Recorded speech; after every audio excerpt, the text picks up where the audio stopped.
Pronto. Então, dando continuidade, né, aos assuntos que a gente estava abordando, né, nas últimas aulas, a gente chegou a falar a gente fez uma introdução, né, do que seria o grupo SO3, né, a sua respectiva álgebra de Lie, que seria o grupo SO3 com letra minúscula. A gente fez a introdução do grupo especial euclidiano, né, SE3, né, e hoje, de certa maneira, a gente vai incluir a álgebra de Lie desse grupo especial euclidiano, né? Então, a gente, de alguma maneira, já tem eh, na mão, né, esses três conceitos, né? Os dois primeiros para a representação de movimentos rotacionais, certo? Sobre corpos rígidos. E os dois últimos para a representação não somente de rotação, como também da translação, certo? Então, nesse sentido, eu vou agora falar do grupo especial euclidiano. Em que sentido? A gente só relembra o quê? Que a gente tem uma matriz de transformação homogênea, certo? E que tem uma inversa que dá por isso aqui, certo? Onde essa matriz R aqui, ela pertence ao grupo SO3, ok? Temos um vetor P que pertence ao espaço tridimensional, certo? Mas, em termos de notação, se eu tenho uma matriz de transformação homogênea do tipo TAB, então sabemos que a matriz de rotação é do tipo AB também, e o vetor P ele tem que estar no marco associado ao primeiro índice, nesse caso, o índice sobre o qual a gente está fazendo a representação. E temos um vetor de zeros e um número 1, certo? De alguma maneira, a gente lembra, né, também que a multiplicação de matrizes homogêneas também pertence ao mesmo grupo especial euclidiano, ou seja, é, satisfaz, né, a propriedade do fechamento para produto de matrizes, né? A multiplicação de matrizes não é comutativa, geralmente, né? E destacamos uma questão de notação associando a cada vetor em R3 uma representação que acrescenta um número a mais.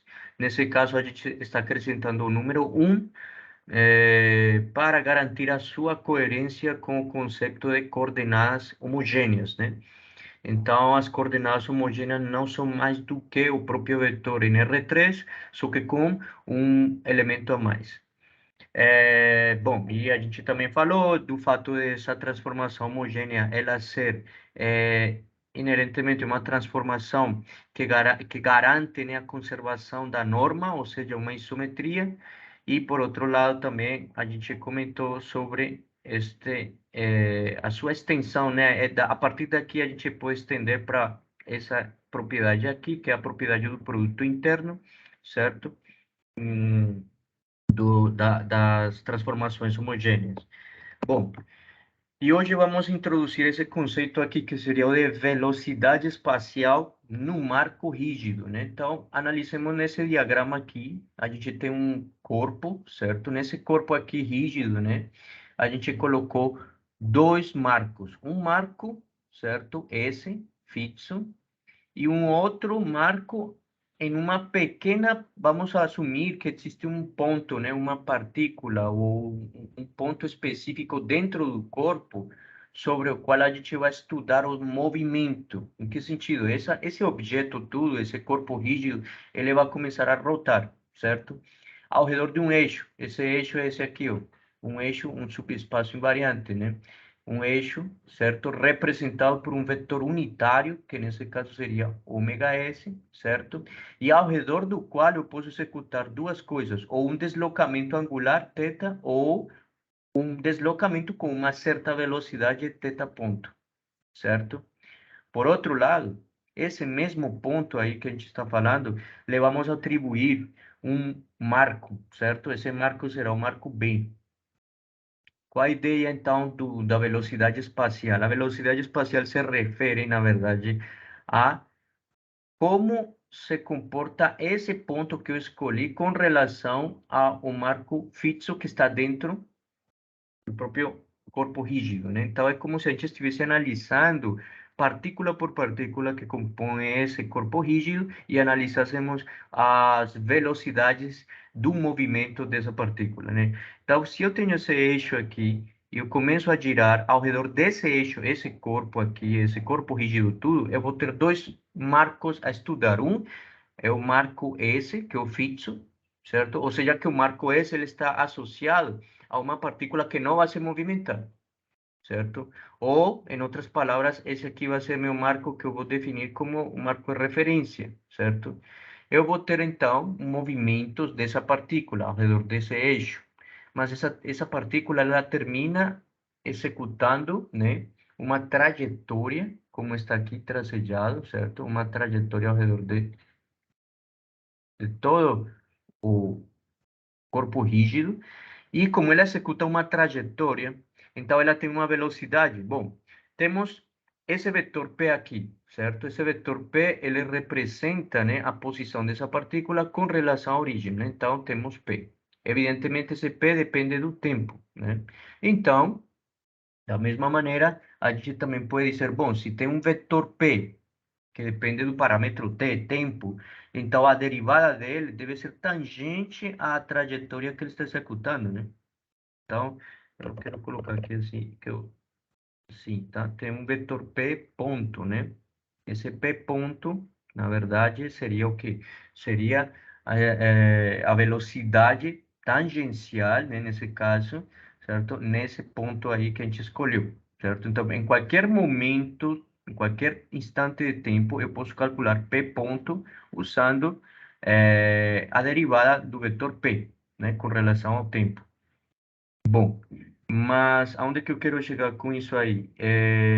Se a gente quisesse falar da velocidade dessa partícula com relação ao marco do corpo rígido, a gente teria que expressar essa velocidade P ponto, em outras palavras, com relação ao próprio marco B, né?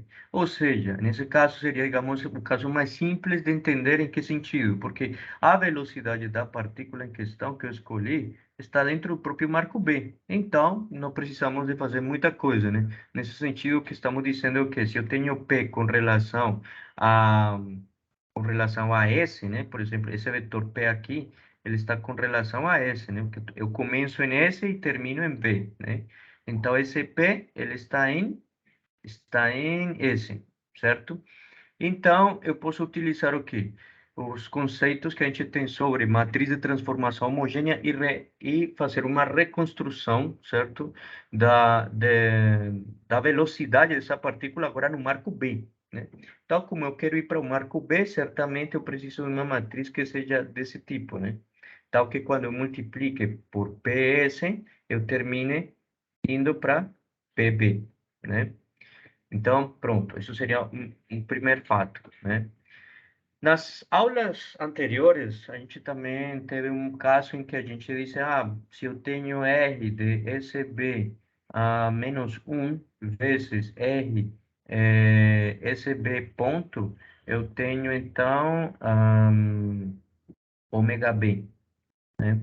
Eu tenho ômega B, certo? É uma estrutura assim, né? E com essa estrutura, na verdade, a gente estava representando, né, uma matriz antissimétrica que é produto dessa multiplicação aqui, né? Sendo que isso aqui é o mesmo que transposta, né?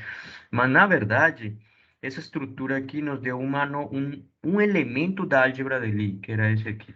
Então, assim, dessa mesma maneira, raciocinando dessa mesma maneira, a gente também vai passar a pensar o que que acontece se eu pego uma configuração cinemática representada por uma matriz de transformação homogênea TSB, que por sua vez contém RSB, PS, né, que está no marco fixo, RSB, que representa o que? Uma configuração de rotação do marco B com relação ao marco S, né?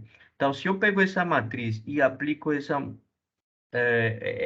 avalio, né, essa estrutura aqui, eu obtenho essa estrutura aqui, né? Depois fazemos a multiplicação, a inversa disso e disso aqui, e a derivada com relação ao tempo de cada termo da matriz, seria isso aqui. Se a gente multiplica, então a gente tem isso aqui, e aqui aparece mais uma vez uma estrutura que é justamente o que a gente quer. Assim como a gente tem PS com relação ao marco fixo e multiplicamos por RBS para obter PB, então também acontece a mesma coisa se a gente pega e utiliza PS ponto, né? Então, PS ponto BS me vai dar igual a PB ponto, né? Então, aqui está, né? Esse aqui era... Aqui está faltando colocar um S, né? Só para que fique claro, aqui é S, aqui é S, aqui é S, né? Então, quando multiplica, aqui ficou PB ponto. Ou seja, essa velocidade da partícula aqui, P ponto T, ela na verdade vai ficar agora dentro do marco. Então, aqui está, certo? É a velocidade da partícula no marco B, ou seja, no marco do corpo rígido, né?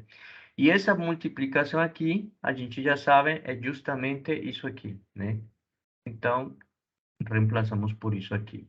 Essa expressão aqui, né, é a que a gente vai conhecer como uma versão, digamos assim, como uma matriz 4x4, né, porque essa matriz é de 4x4, né? Só que é uma matriz que pertence, né, ao grupo SE3, né? Ela pertence ao grupo SE3, né? Então, daí para adiante, a gente pode dizer que esse vetor ômega V e esse vetor VB representam um vetor de torção, certo? Que a gente pode dividir dessa maneira assim, ou melhor, a gente pode representar como vetor em forma vetorial com 6 elementos, né? Porque temos 6 elementos para ômega V e 6 elementos para V sub B. Com isso aí, a gente diz que esse vetor de 6 elementos é um vetor de torção no marco do corpo rígido, ou seja, no marco daquela partícula que está se movimentando.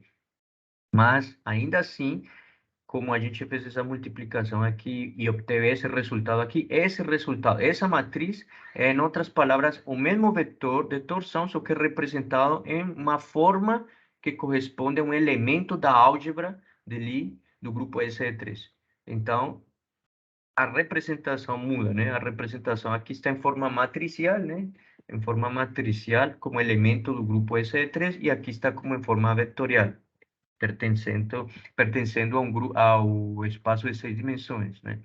Então, assim, temos V e temos V. Aqui pertence a R6 e aqui a forma em que pertence ao SE3. Ou seja, em outras palavras, teríamos que ter um script que possa passar de vetor de 6 dimensões para um elemento da álgebra de Lie do grupo SE3. Então, deve existir essa estrutura? Deve, né? Então, é somente a gente confeccionar a partir de ômega V uma matriz antissimétrica que seja colocada aqui na primeira submatriz, né?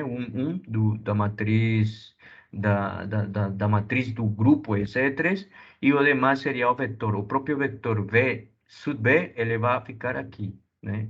No elemento como matriz 1, 2, certo? Então, essa estrutura aí é a estrutura que representa, na verdade, o vetor de torção, ou seja, é um movimento que está acompanhado de rotação e movimento linear, certo? Dentro do corpo rígido, ok? Já se a gente fosse fazer a mesma coisa agora no marco fixo, a gente teria que pensar um pouco melhor na estrutura. Não é somente mudar o vetor e fazer a representação imediata de um para o outro, porque nesse caso poderíamos estar induzindo uma interpretação errada sobre o que seria o vetor de torção no marco fixo. No marco fixo, na verdade, eu estou fazendo o quê? Estou estudando ainda o movimento dessa partícula, só que agora já não quero mais no marco do corpo rígido. Eu quero ver como essa velocidade é enxergada aqui, no marco fixo, né? Então, para isso, a gente primeiro teria que lembrar o quê? Bom, mais uma vez, isso aqui é o vetor PS, né? Certo? No domínio do tempo. Então, obviamente, a derivada dele tem que ser tangente à trajetória. Então, aqui tem PS ponto T, ok? Sabemos que esse vetor aqui, ômega S chapéu na cor verde, ele é o vetor que indica o eixo, ou em outras palavras, o subespaço invariante sobre o qual estou executando uma rotação, que certamente estará representada por uma matriz que pertence ao grupo SO3, né? Em algum momento isso a gente já sabe, né? Essa rotação deve estar representada por isso aqui, né? Uma matriz de rotação. Agora, o que a gente pode dizer sobre a velocidade dessa partícula? Bom, se PS ponto é a velocidade da partícula nessa trajetória, então a gente tem duas coisas aqui. Uma é a velocidade, né? Digamos assim, a velocidade linear, certo? Nesse ponto aí. E temos a velocidade que é contribuição do movimento angular, né? Se a gente analisa, aqui tem um θ ponto, ou seja, que ômega S chapéu vezes θ ponto é o mesmo que ômega S, certo?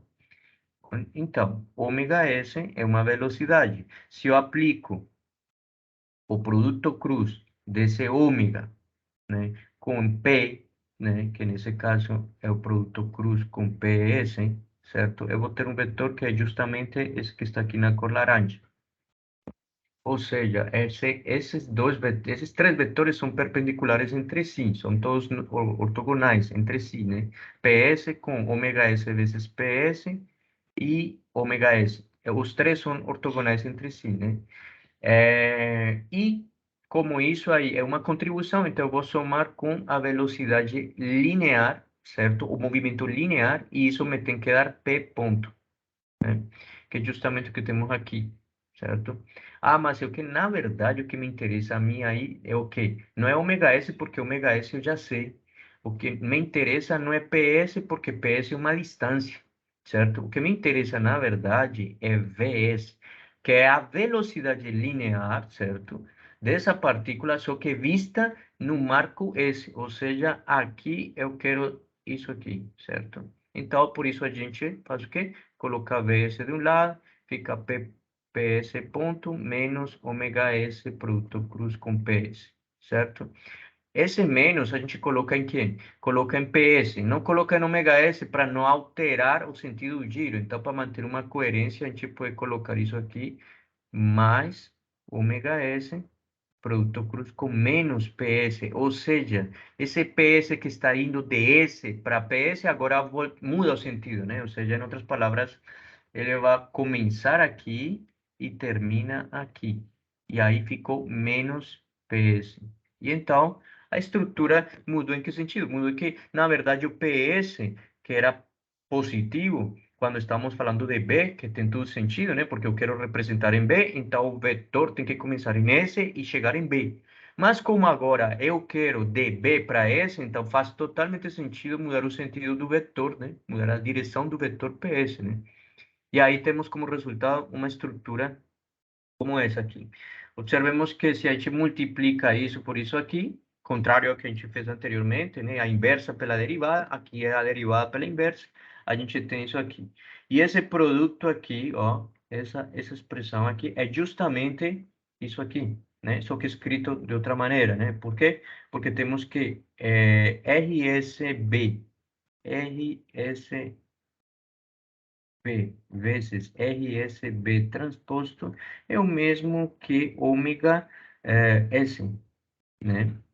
Pelas propriedades que a gente já viu nas aulas anteriores. E ômega S vezes PS é o mesmo que ômega S produto cruz com PS. E como tem um menos, pois seria o menos do PS, então, na verdade, essa estrutura é exatamente a velocidade linear, mas vista em S.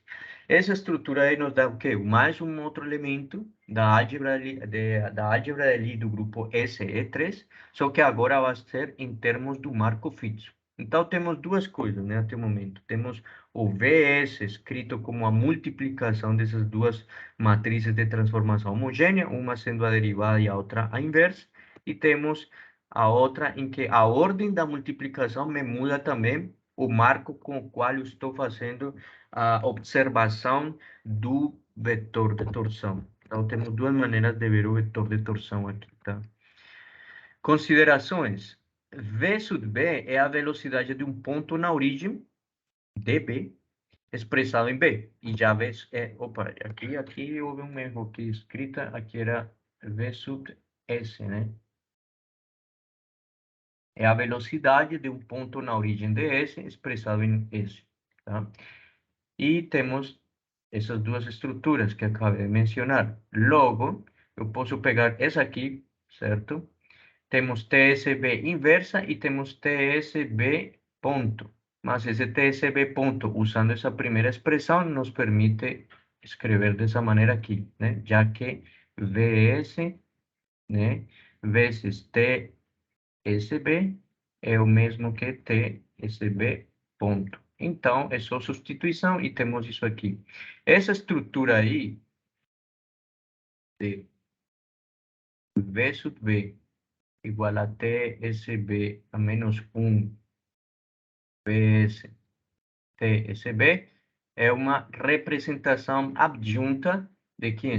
De VS com relação a TSB, né? Essa representação adjunta é fundamental quando a gente quiser mudar o vetor de torção de um marco de referência para outro, né?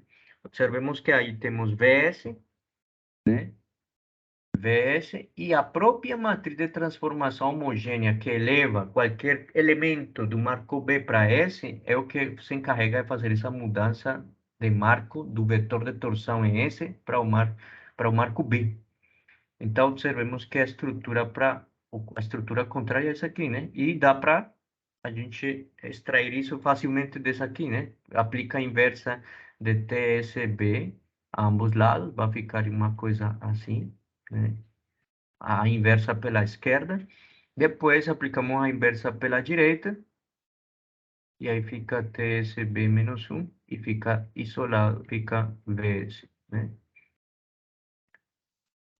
Pronto, né? Vejamos também que a partir disso, se a gente substitui, né? Se a gente assume, né? TSB é igual a RSB, PS, 0 e 1. Se a gente faz a multiplicação disso aí, a gente vai ter como resultado isso aqui, né? Tipo, a gente substitui, né? Faz a inversa de TSB, né? Que seria RSB transposto menos RSB transposto vezes PS 0 e 1, né? Essa seria a inversa, né? Então, a gente substitui essas duas coisas aí, né? E a gente vai obter essa estrutura aqui. Só que a gente observa também que essa estrutura aqui, né? Ela está me dando uma noção de que se ômega S, perdão, ômega S não, VS, que é o vetor de torção no marco fixo, é igual a isso aqui, ó, ômega S, VS, 0 e 0, então eu posso, por comparação, eu posso dizer que isso aqui é ômega S e que isso aqui tudo é VS, ou seja, comparando, né? E aí temos uma outra relação, né? VS é igual a isso aqui, né? E podemos ainda desmembrar essa estrutura em forma matricial. Por quê? Porque se ômega S é igual a essa primeira parcela aqui, RSB, vezes ômega B, né? RSB transposto, então, quer dizer isso aqui, né? Então, a partir daí, a gente pode já deduzir, né, que, que, ah, que essa estrutura aqui, né, tipo, temos uma propriedade, né, que diz que RSB, ômega S, não, ômega S não, nesse caso seria ômega B, seria igual a RSB, ômega B, RSB transposto, né? Então, essa estrutura é essa aqui, né? Então, podemos dizer que ômega S é o mesmo que RSB ômega B. Só que entre corchete, né? Para que seja claro que isso aqui vai se transformar em uma matriz antissimétrica. Com essas duas coisas aí, Então, a gente pode dizer que ômega S, evidentemente, é o mesmo que RSB vezes ômega B. Então, aqui já temos essa relação. Isso vezes isso aqui, certo? Sabemos também que esse elemento daqui, zero, né? Esse elemento zero continua sendo zero, pronto, não, zero aqui também. Mas a partir dessa estrutura aqui, a gente também deduz, né, que Vs é igual a menos RSB ômega B RSB transposto, né, vezes P. Aqui falta inclusive colocar o PS, né, PS. Mais RSB V sub B, né? Essa estrutura aqui, já sabemos que é o mesmo que RSB ômega B vezes PS menos mais RSB VB, isso aqui tudo igual a VS. A partir daí, então, a gente conclui, né, que, bom, na verdade aqui temos que ele depende de ômega B, mas podemos aplicar uma outra propriedade, né, que diz que R, deixa eu ver,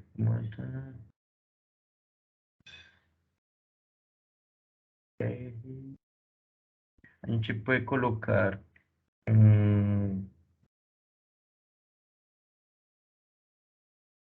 R vezes, propriedade seria assim, ômega, tá, alfa, então seria alfa R W, certo? Então, esse alfa aqui seria, na verdade, PS. Então, poderíamos ainda escrever isso como igual menos, na verdade, é o menos da expressão, né? Então, poderíamos escrever ainda como mais, na verdade, aqui, que é menos, mas aqui vai ficar mais. Então, ficaria PS, RSB, ômega B, né? Mais RSB vezes B. E aí, então, temos a expressão, que seria essa parte aqui, seria essa aqui, e temos essa aqui, que seria essa aqui, né? De tal maneira que aí, trabalhando os vetores em R6, né? Porque a gente está, a partir da estrutura que a gente obteve nesse E3, né? A gente deduz cada um dos elementos que compõem o mesmo vetor de torção, só que usando agora a representação em R6, e descobrimos essa estrutura aqui, uma estrutura genérica que me permite ir do marco B para o marco S. Aí, se eu quisesse, evidentemente, ir do marco S para o marco B, teríamos que ver se isto aqui realmente, tipo assim, tem inversa, né? Mas definitivamente tem. Primeiro, é uma matriz quadrada, né? Então, ela nos vai permitir ir de um ponto para outro, né? De um marco para outro, né? Então, essa matriz que estamos vendo aí é a matriz, o mapa adjunto, né? A representação adjunta baseada na transformação homogênea TSB é justamente isso aqui, essa matriz aí que acabamos de ver. A nomenclatura é essa aqui, só para dizer que é uma matriz, né? Uma matriz que representa o mapa adjunto, certo? Entre dois vetores de torção, usando como base, né, de construção a própria matriz de transformação homogênea TSB, né?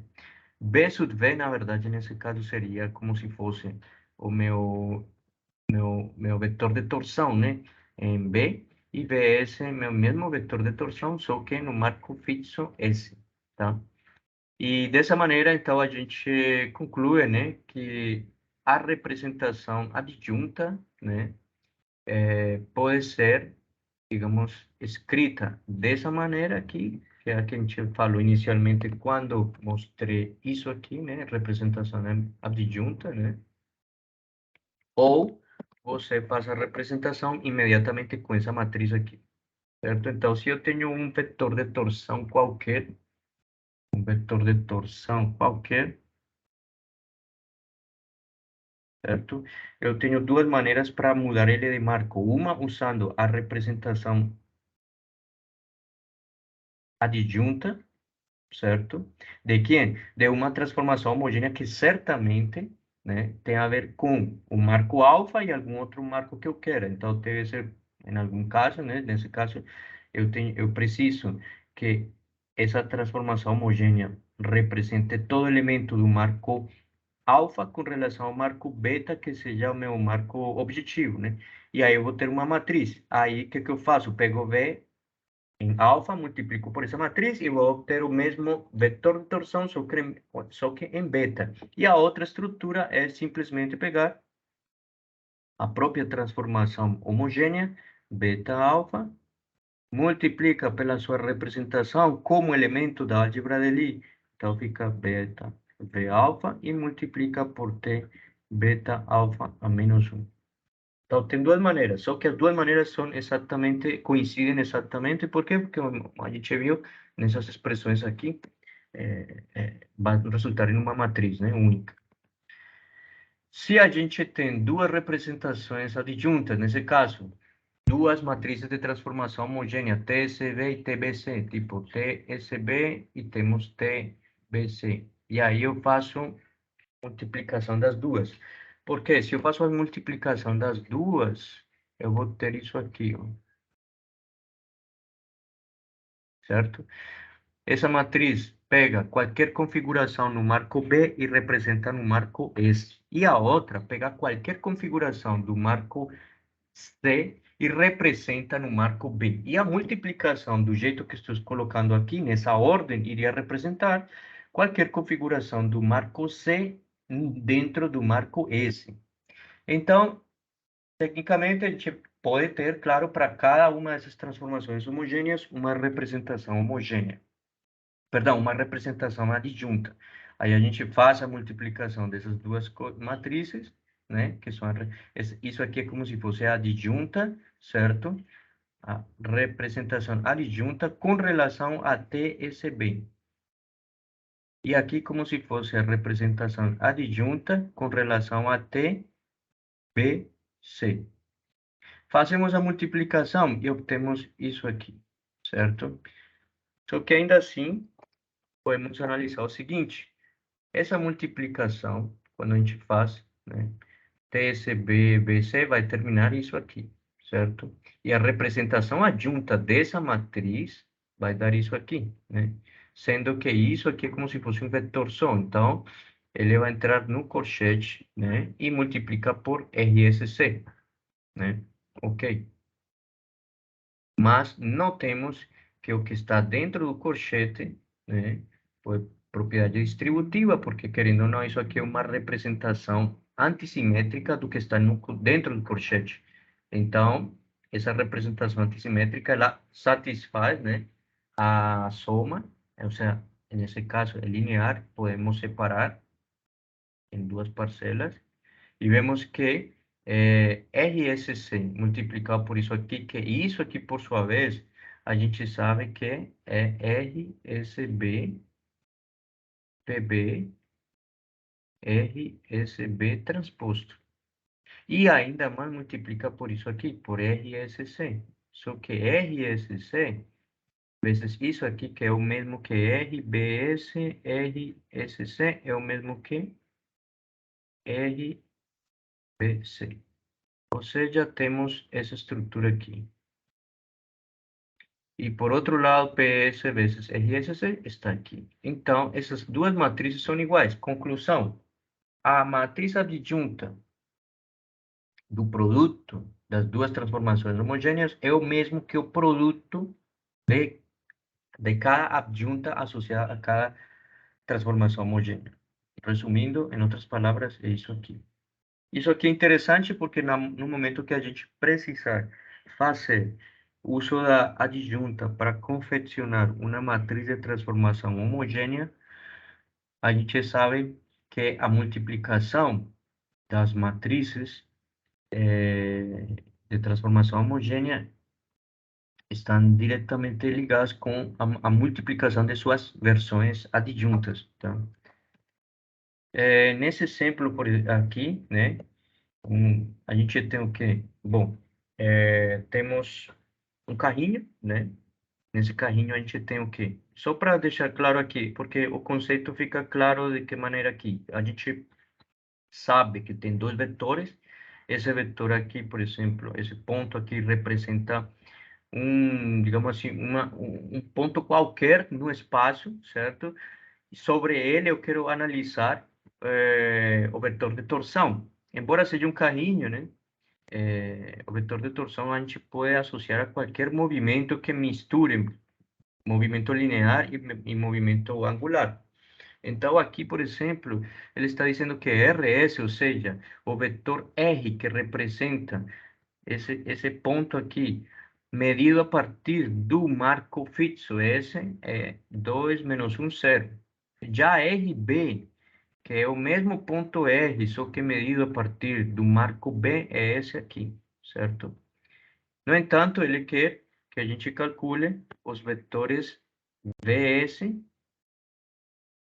em outras palavras.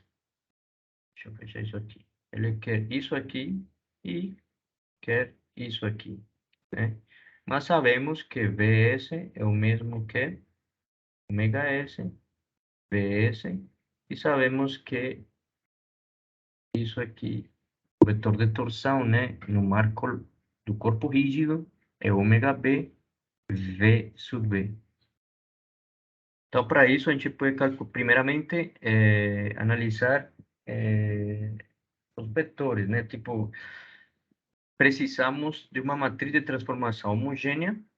Podemos, a partir daqui, desse movimento, a gente pode extrair uma matriz de transformação homogênea, tipo desse jeito aqui, TSB, certo? E com essa matriz de transformação homogênea, a gente pode calcular o que a gente já conhece como, nesse caso, VS igual a TSB a menos 1, não, perdão, ponto vezes TSB a menos 1. Né? E temos também V sub B, que seria igual a TSB a menos 1 vezes T ponto SB. Né? Podemos fazer isso? Podemos, mas precisamos de antemão de destacar ou extrair essa matriz. Como a gente extrai essa matriz aí? Então, primeiramente, vemos que a matriz de transformação homogênea ela é composta, né, pelos elementos que a gente já conhece. Uma matriz de 3 por 3 que representa a rotação. Aqui é 1, aqui é 0, 0, 0. E um vetor de 3 por 1 que representa a distância entre quem? Entre o marco que estou questionando e o marco fixo. Ou seja, em outras palavras, vou ter que calcular um vetor que vem de aqui até aqui. Opa. Mas esse vetor ele tem que estar no marco fixo, né? Então, para isso, a gente sabe que teríamos que pegar esse vetor aqui, que é RB, e temos um outro vetor que é o RS, né? A setas eu desenhei desse jeito, né? Porque é o que ele está formulando. Ah, tem um vetor RS com relação a S, né? Então, eu botei a seta aqui assim, né? E temos um vetor RB, que é o vetor R com relação ao marco B. Mas para calcular esse outro vetor que a gente quer, temos que, pronto, mudar um pouco essas setas, né? Tipo, mudar um pouco a, a direção que a gente colocou para cada um deles, né? Então, aqui teríamos primeiro que dizer, bom, então eu vou precisar esse vetor aqui, né, vindo daqui para aqui, e vou precisar desse aqui vindo daqui para aqui, assim, certo? De tal maneira que esse vetor aqui vai ser RS menos RB. Só que ainda assim tem um detalhe. RS ele está com relação ao marco fixo, ok? Mas RB ele está com relação ao marco B. Eu tenho que pegar esse RB e primeiro passar para o marco fixo S, para depois sim poder fazer a subtração. Ou seja, vou colocar aqui em verde, isso aqui está em B, mas aí eu tenho que passar para onde? Para S, né? Então, para fazer isso, primeiro destaquemos a matriz de transformação homogênea a partir do do primeiro elemento característico, que seria a matriz de rotação. E a matriz de rotação seria qual? Bom, XV, ela está alinhada com XS, só que menos 1, né? Sentido contrário, 0 e 0. Y está alinhado também, né? Está alinhado com Y, então é 0 e 0. E o carrinho, ele está se movimentando nesse sentido, né? Então, a gente pode dizer o seguinte, bom, esse Z aqui, né? O eixo C está saindo da página, da tela, e esse C daqui está entrando, né? Tá entrando na tela. Então, seriam contrários, né? Então, seria menos 1, certo? Pronto. Agora, essa mesma matriz que a gente calculou aqui, essa submatriz é a matriz RSB. Ou seja, todo elemento do marco B expressado no marco S. Se eu pego e multiplico RB, que é 2 menos 1,4 e 0, eu vou obter o mesmo vetor RB, só que agora com relação ao marco S. Nesse caso, teríamos menos 2, é isso mesmo, depois menos 1,4 e 0, né? Esse vetor aí já representa esse RBS, certo? Mas ainda tem que fazer a subtração. RS menos esse vetor novo, né? Então vai ficar 4. Então vamos colocar aqui. RS seria RS menos RB, só que no marco S. Então seria 2 menos 1, 0, menos 2, menos 1,4 e 0. Isso aqui vai dar 4, 0,4 e 0. Ou seja, aqui vai 4, 0,4 e 0. Pronto. Essa aqui é nossa matriz TSB. E com ela, operamos isso aqui e já temos os dois vetores de torção, tanto no marco fixo como no marco local ou marco do corpo rígido. Nesse caso, corpo rígido, aqui estamos assimilando como se fosse uma partícula dentro desse carro, né? E a gente assume que, tipo, eu quero estudar o comportamento da velocidade e tudo desse ponto específico do robô, do veículo. Então, é desse jeito, mais ou menos, que a gente já confecciona, né? Posteriormente, esses vetores de torção são úteis para quê? Para a gente modelar, por exemplo, a cinemática de um carrinho como esse, né? Que geralmente está acompanhado do jacobiano, que representa as velocidades no espaço, não só dos atuadores, como também no espaço de trabalho, tá? Pronto. Agora, só para a gente tentar concentrar tudo isso que a gente falou, vejamos uma representação geométrica disso aí, né? Nesse caso, vamos a falar do mesmo conceito de torção, só que agora usando um pouco a mistura desses dois movimentos, né? Geometricamente, ver como é que isso pode ser trabalhado, tá? Para representar, para uma outra representação, né? Adicionar, tá? Então, bom, deixa eu ver só, certo. Então, vejamos aqui. A gente já tinha dito, né? Bom, vamos escolher uma partícula, um ponto, pronto. Esse aqui é meu marco fixo, vamos supor. Vamos supor que seja um marco fixo, mas pode ser qualquer marco, né? Existe uma distância Q, que eu vou representar por esse vetor Q, certo? Então, a gente já sabe que P ponto, né? Na verdade, aqui P ponto não, vamos chamar de Q, porque estou usando a distância Q, então aqui tem que existir um vetor, né? Um vetor Q ponto. Esse vetor Q ponto, a gente já sabe que é Vs mais ômega, produto cruz, com Q, né? Só que aí a gente diz, não, mas eu quero Vs. Pronto, então Vs vai ser igual a Q ponto, né? Menos, menos ômega, produto cruz com Q. Pronto, aí está. Agora, se a gente vem para essa imagem, nesse que ponto estaria nesse exemplinho aqui, onde tem um parafuso, né? O parafuso é uma representação desse movimento torsional, né? Por quê? Porque você gira e avança ao mesmo tempo, né?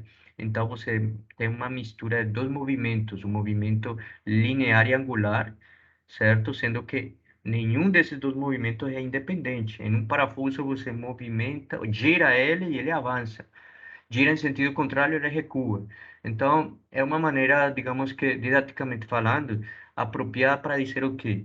Que se eu quero representar um movimento torsional, o parafuso, nesse caso, seria uma representação bem fiel de dois movimentos acontecendo simultaneamente, certo? Dois tipos de movimento em um mesmo corpo rígido. Então, vamos lá. Na literatura, inclusive, esse vetor que a gente chama de vetor de torção, chama de screw, né? De parafuso, né? Justamente porque combina os dois elementos, os dois tipos de movimento. Mas então, voltando para a imagem, aqui a gente tem uma rotação que pode ser teta ou pode ser teta ponto, né? Como estou dizendo aí, mas na verdade pode ser um dos dois, né? Já que a esse eixo que certamente lhe associamos um movimento rotativo, esse movimento de rotação pode ser simplesmente para representar o deslocamento ou pode ser para representar a velocidade, certo? Então, já de antemão, só sabendo isso, a gente já sabe que o primeiro elemento do vetor de torção é quem? É isso aqui. Em que sentido? Esse chapéu é para representar o que? Justamente o eixo, certo? O eixo de torção, certo? Esse eixo de torção é justamente como uma maneira de dizer que ao redor dele vai existir um movimento angular, né? Então, a gente multiplica ou por θ ou por θ ponto. Então, aqui está multiplicado por θ ponto, porque estamos falando, então, seguramente de quê? De velocidade. Já a velocidade linear, a gente extrai da onde? Daqui, ó, dessa mesma estrutura. Observe que ômega é o quê? É velocidade. Ah, então isso aqui é esse chapéu vezes θ ponto. Que é o quê? Nesse caso, que é o vetor, mas eu estou querendo ir esse vetor que ele não, ele tem que voltar para o marco em questão, né? Então, por isso tem que ser negativo. Então, menos que. Então, esse menos da estrutura justamente vai para quem? Para o vetor Q. E então fica uma estrutura desse jeito. Agora, que ponto não é mais do que isso aqui. Mas o que seria que ponto nesse caso aí? Por que H e por que esse chapéu e teta ponto e tal, e toda essa questão? Na verdade, isso que temos aqui é representado como o pitch, né? Que seria, na verdade, o quê? Pitch H seria como uma quantidade de movimento linear, né? Ou velocidade linear sobre velocidade angular. É como um coeficiente que representa que tanto você tem de uma velocidade com relação à outra. Evidentemente, se esse parafuso, hipoteticamente falando, não tivesse velocidade linear, ele não teria pitch, ou seja, ele simplesmente se moveria sobre um eixo, mas não avançaria. Essa não seria a natureza do parafuso, né? Nesse caso aí que estamos falando. Mas, geralmente, você tem a mistura das duas coisas. Se você não tiver, então, evidentemente, você só terá um tipo de movimento. Logo, esse vetor de torção vai anular o movimento que você não tem, né? Por exemplo, uma junta de revolução. Na junta de revolução, você só tem movimento angular, não tem linear. Então, somente a parte angular vai ser diferente de zero. E a outra vai ser igual a zero, né? Então, vai ser um vetor de 6 elementos, só que com os primeiros 3 sendo diferentes e os 3 últimos sendo zero. Agora, a representação do pitch em alguns livros é considerada como isso aqui que eu falei aqui, né? Tipo, digamos que de uma maneira bem assim coloquial, a gente diz a velocidade linear sobre velocidade angular, certo? Mas, na verdade, indo para a figura geométrica, a representação geométrica, o que significa realmente o pitch? Na verdade, é uma projeção de quem sobre quem, é uma projeção da velocidade linear que você está vendo aqui nesse marco V sobre o eixo sobre o qual você está executando o movimento rotacional. Então, se a gente assume que isso aqui é a velocidade que estamos vendo no marco em questão, certo? Porque, querendo ou não, a gente, quando falou isso aqui, a gente falou, é a velocidade com relação ao marco fixo, né? Certo? Esse aqui pode ser meu marco fixo, como também não pode ser, certo? Pode ser qualquer marco, mas na ideia central, essa velocidade que está no marco, ela tem que ser levada depois para o eixo, para eu poder estudar a velocidade que está acontecendo sobre esse eixo, porque esse eixo aqui, eu chamei de eixo de torção. É o eixo sobre onde eu posso ter velocidade angular e linear ao mesmo tempo. A angular ficou fácil de ver, por quê? Porque se eu estou sobre esse eixo e me movimento e faço deslocamentos angulares, ele já está definido aí. Então, pronto, é só multiplicar por θ ponto. Agora, para definir a velocidade linear sobre ele, há duas coisas. Uma que é a contribuição da velocidade angular, que a gente já descartou aqui, já fez. Mas a outra, na verdade, a gente não sabe porque ela está expressada num outro marco, então a gente tem que trazer para aqui. Então, para isso, a gente tem que dizer o quê? Bom, vou pegar V e vou projetar sobre esse. E como é uma projeção? Então, eu tenho V e vou fazer a projeção sobre o eixo S. Para projetar é o mesmo que fazer isso aqui, né? O produto ponto isso aqui é o mesmo que isso aqui. Cosseno é θ. A projeção de V, aqui é como se eu tivesse V, e aqui é como se eu tivesse um eixo, e eu peguei só o vetorzinho pequeno S, que representa o eixo de torção. Aí eu pego e projeto ele, né? Projetar seria o quê? V cosseno de θ, o módulo, né? E aqui teríamos um ângulo θ entre eles dois. Então, certamente, essa projeção que eu estou fazendo aí, essa projeção agora, essa projeção é como se fosse minha representação de contribuição linear, de velocidade linear, feita por V no eixo de torção. Essa contribuição, então, se a gente isola aqui, isso aqui é 1, né? Então, se a gente analisa aqui, o produto ponto dessas duas coisas, de V com S, vai ser exatamente a projeção. Então pronto. Se a gente vai para esse conceito de pitch, é velocidade linear sobre velocidade angular. A linear a gente já teve, que é uma projeção, que seria o produto ponto. E a angular, pues, é θ ponto. Então pronto, aí fica uma expressão desse jeito aqui. Então esse pitch é uma medição, uma relação de quanto você tem de velocidade linear e angular. Se a gente substituir isso na expressão, a gente tem o quê? A gente vai ter que H, nesse caso, vamos ter produto ponto de esse chapéu, vezes V, sobre θ ponto e θ ponto. Aí vai embora, e aí fica somente a parcela linear, o que faz sentido, né? Porque é justamente o que a gente quer. Então, de uma maneira bem mais simples, se eu tenho movimento linear, ele tem pitch. Se não tiver, pues, então essa parcela é nula e automaticamente nosso vetor de torção fica um pouco mais simplificado, né? Porque se ele não tiver parte linear, então o pitch vai ser zero. Automaticamente esse vetor, se H for igual a zero, vai ficar esse chapéu θ ponto menos esse chapéu θ ponto produto cruz com Q e acabou, né? Então, uma junta de revolução. Uma junta de revolução possui movimento angular? Sim. E movimento linear? Não. Então, o vetor é desse jeito aqui. Então, não tem pitch. Então, H é zero. Junta prismática. A junta prismática, ela possui movimento linear, mas não possui movimento angular. Então, vai ser ao contrário. Ao invés de ter essa parte aqui em cima, né, ela vai ser zero. Então, se fosse H igual a 1, por exemplo, ou seja, tem pitch, mas ômega é igual a zero. Então, o vetor certamente vai ser zero, um vetor de 3 elementos nulo. E aqui vamos ter somente o vetor que representa o movimento, né?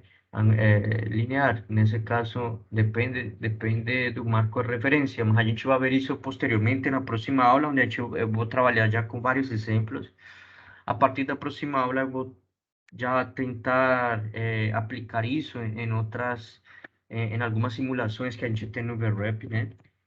E então, como estava dizendo, aqui somente terá menos, aqui teria menos,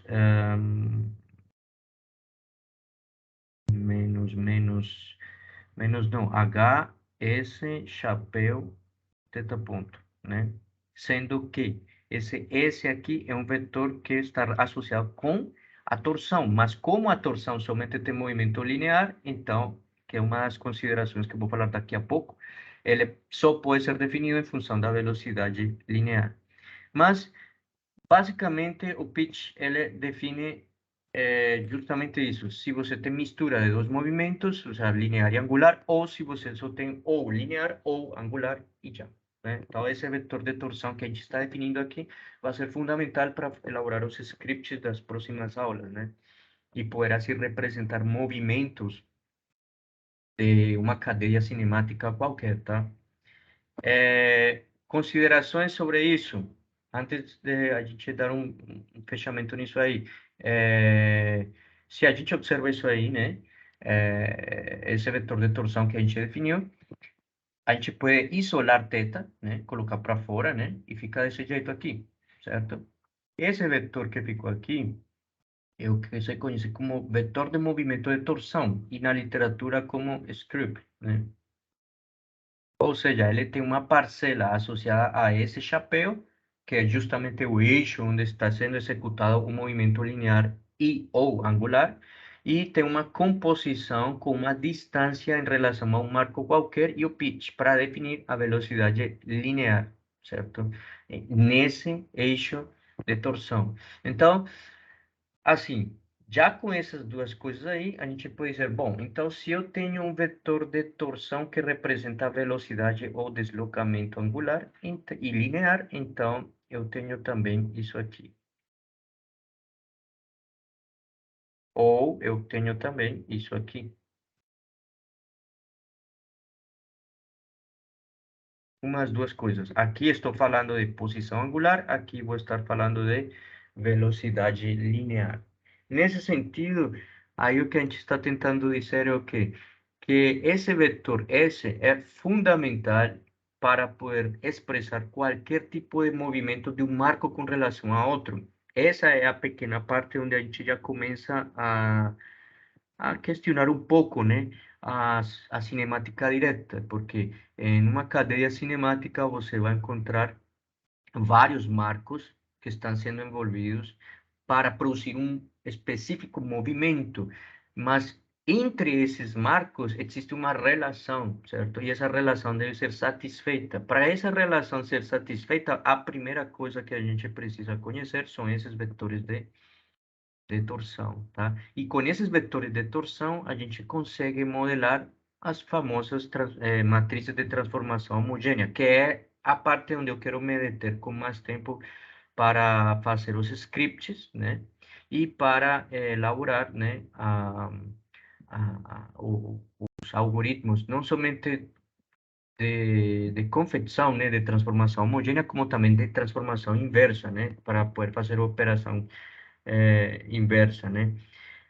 O exponencial, né? E o logaritmo. Então, assim, do jeito que a gente vem falando, se esse está me sugerindo que esse chapéu é, por definição, o mesmo vetor unitário que ômega chapéu, né? Porque se eu tenho um eixo aí qualquer, né? E esse eixo tem um vetor unitário S.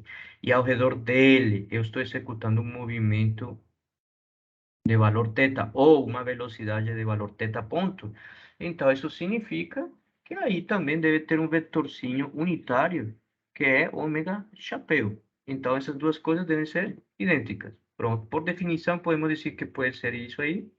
E sabemos que a velocidade linear ao redor desse eixo, ou ao redor não, a velocidade linear de um ponto sobre esse eixo é definida por um vetor cujo valor é definido pela composição da parte angular e da parte linear que tem um pitch, né? Então, a gente pode ainda dizer, bom, então, uma parcela pode ser representada como o vetor ômega chapéu, mas usando a sua representação SO3, né? E a velocidade fica como um elemento de três, um vetor de três elementos, certo? E isso aí nos daria uma representação antissimétrica, perdão, uma versão, não, uma representação de um elemento da álgebra de Lie do grupo SE3, né? No grupo SE3 maiúscula, assim, a gente tem o quê? As matrizes de transformação homogênea. Já no grupo SE3, a gente tem o quê? A gente tem o vetor, certo? De movimento de torção, que se multiplicamos por θ, é a mesma coisa que o vetor de torção. Ah, e isso aqui também pode ser também θ ponto, né? Dependendo do que a gente quiser. Já no grupo SO3 maiúscula, a gente tem um subelemento do grupo S3 que compõe as matrizes, que é justamente a matriz de rotação. E no esse grupinho aqui, esse 3 não, esse o 3 minúscula, a gente tem o quê? O vetor sobre o qual você executa o movimento, que nesse caso é ômega, só que em forma de matriz antissimétrica. Então, é como se há uma analogia nessas duas coisas, né? No grupo SE3, especial euclidiano, você movimenta em em duas naturezas, por dizer assim, translação e rotação. Já no grupo SO3, você só faz rotação. Então, certamente, o grupo SE3 usufrui do grupo SO3, porque o grupo SE3 executa rotação e translação. Então, a rotação continua sendo SO3, já a translação já vem sendo uma, vai depender de quê? De uma direção, né? De uma direção e um módulo. E nesse caso, isso está indicado justamente pelo vetor de movimento de torção S. Então, existe, né? Tudo que é da álgebra de Lie, isso aqui é uma álgebra de Lie do grupo SE3, esse aqui é a álgebra de Lie do grupo SO3. Então, tudo que é álgebra tem um corchete. O que não é álgebra é simplesmente a matriz em si, né? R para rotação e T para transformação homogênea. Bom, embora eu tenha dito isso aí, eu também quero resgatar algumas considerações que, inclusive, quando a gente começar a implementar os scripts, a gente com certeza vai levar em consideração tudo isso. Me refiro à parte em que ômega for diferente de zero. Como já falei, quando ômega é diferente de zero, como por exemplo, uma junta de revolução, uma junta universal que tem dois movimentos de revolução, mas possui dois movimentos de revolução, a ômega não é zero, certo? Então, aí podemos dizer, como já venho falando, que esse chapéu, esse aqui, ele vai ser idêntico a quem? A ômega. O ômega chapéu também, né? A ômega ou ômega chapéu, né? Então, isso aqui é o mesmo que ômega sobre módulo de ômega, que por sua vez é ômega chapéu.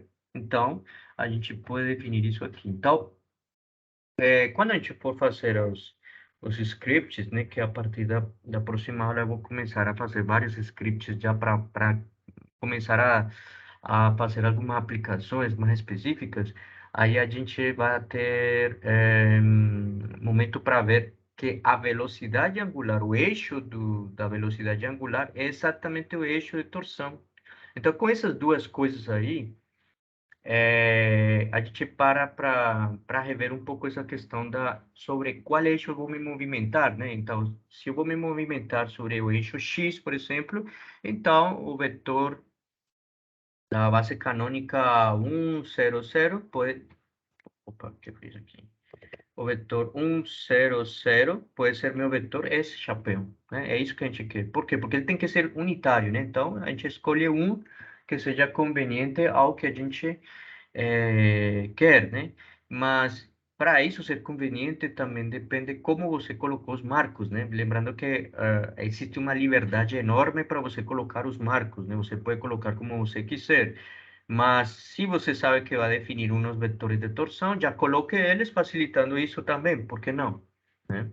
Então, esse seria um primeiro ponto. E o outro ponto é sobre quando ômega é igual a zero. Se ômega for igual a zero, significa que não tem deslocamento ou velocidade nula angular, né? Nesse caso, né?